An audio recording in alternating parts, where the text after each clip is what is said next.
Hello guys! Welcome back again sa ating channel. Today, magko-comment tayo dito sa viral video ni Manong, which is naglagay nga lang naman siya ng downspout o tubo sa column natin.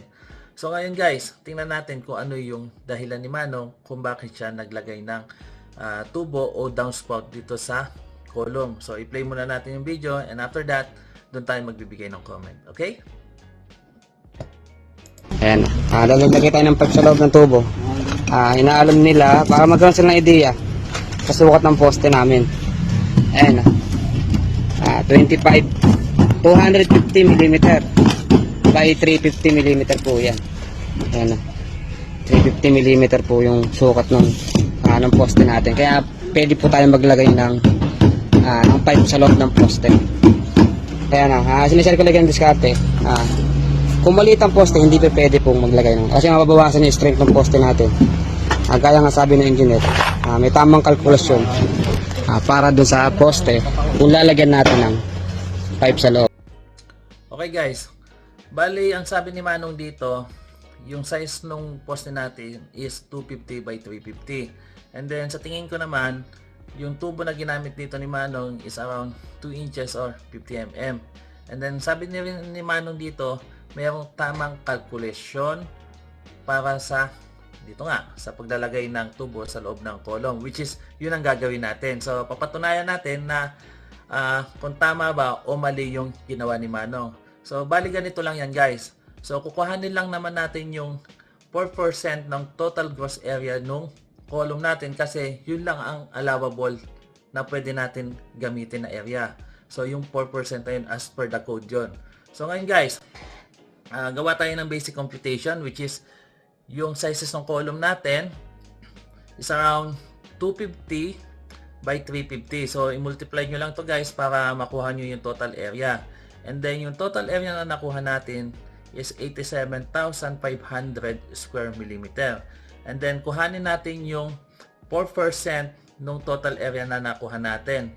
Ito yung 3,500 square millimeter. So ito yung value na gagamitin natin. So ito yung 4% ng column ni Manong. So tingnan natin guys kapag yung total area ng tubo natin is mas mataas dun sa total value na nakuha natin na 4%, hindi siya pwede guys. Bawal mag-embed na ng tubo. Ngayon, pwede lang to guys kung lalakihan mo yung size naman ng column mo, which is kailangan mong habulin yung area na yon para lang makuha mo yung allowable embedment ng tubo natin. Okay? So proceed tayo guys. Gawa naman tayo ng basic computation para makuha yung area ng pipe natin. So bali area, then ano lang tayo, kuhanin natin yung what call this? The value of pi, which is 3.1416, and then i-divide natin sa 4, and then i-multiply natin sa 50 mm squared 2. And then makakakuha tayo ng value dito o yung total area ng pipe na ginamit ni Manong, which is 1.963 square millimeter. So mas mababa siya, which is goods na goods yun guys. Kasi nga, ang kinukuha natin dito is yung area o yung maximum allowable na pwede natin gamitin. Dahil yung 4% na yun guys, hindi na pwedeng tumaas yun na hanggang doon lang talaga siya. Nakasulat yan sa code. So ngayon guys, tama naman si Manong na hindi naman masyadong maapektuhan yung structural integrity ng column na ginawa niya. Kasi nga guys, mas mababa yung total gross area ng pipe na ginamit niya. Okay? So ngayon guys, all goods. So walang problema. Walang problema doon sa ginawa ni Manong, which is pasado naman sa computation na ginawa natin. So kitang-kita nyo naman, yan, na walang mali. So tama naman yung ginawa ni Manong. So for me, all good. So pasado ka Manong.